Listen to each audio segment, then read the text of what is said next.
C'est au bout du monde, à bord d'un voilier de 25 mètres de long et dans des conditions particulièrement extrêmes, que cet équipage, composé de 12 navigateurs aguerris, a parcouru plus de 2000 km dans les eaux glacées de l'hémisphère sud.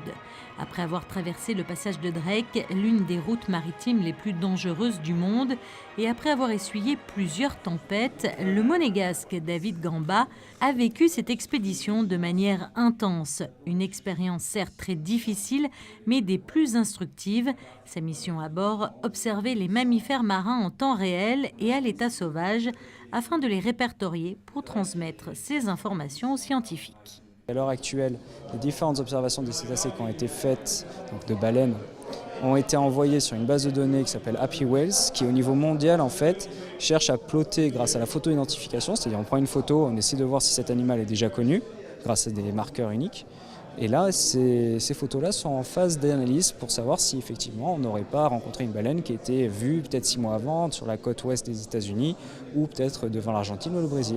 Alors justement, cette expédition vous a permis également de découvrir ou enfin de rencontrer des baleines que vous n'aviez pas l'habitude de voir. Tout à fait, donc il y a eu 2 espèces que j'avais jamais vues, donc ça a été assez difficile de les distinguer.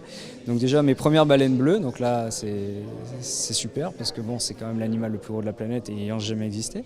Et puis des petits rorquals assez furtifs quand même, qui s'appellent les rorquals de Say. Et si l'expédition Antarctique Blanc a dévoilé un axe scientifique, elle a aussi permis de développer un axe pédagogique.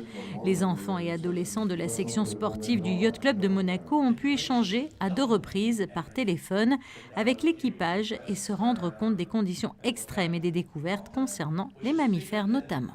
Ce sont des animaux qui sont vraiment là, on le voit, qui viennent là se nourrir, prendre des forces. Donc c'est vraiment une zone à préserver si on veut pouvoir encore espérer, du moins sur ces zones-là, pouvoir espérer voir encore des animaux pendant longtemps. Donc c'est des leçons à... C'est encore des leçons, c'est-à-dire que c'est vraiment une sorte d'éprouvette géante qui nous disent, voilà, malgré le fait que effectivement les populations là-bas ont été très fortement impactées pendant la période baleinière, il ne faut pas oublier qu'il y a 330 000 baleines bleues qui ont été tués pendant la période baleinière, c'est énorme, contre 8000 peut-être dans l'Atlantique Nord. Donc c'est vraiment quelque chose d'incroyable. Donc là, on ne sait pas si les populations vont pouvoir remonter, mais en tout cas, il faut les préserver et continuer à analyser ce qu'on fait. Parce qu'à l'heure actuelle, tout va très très vite, du point de vue réchauffement climatique et de l'impact sur les animaux et sur les êtres vivants sur la planète. Une expédition qui a donc contribué à sensibiliser la jeunesse, mais surtout la population internationale sur l'importance de protéger les zones reculées de la planète.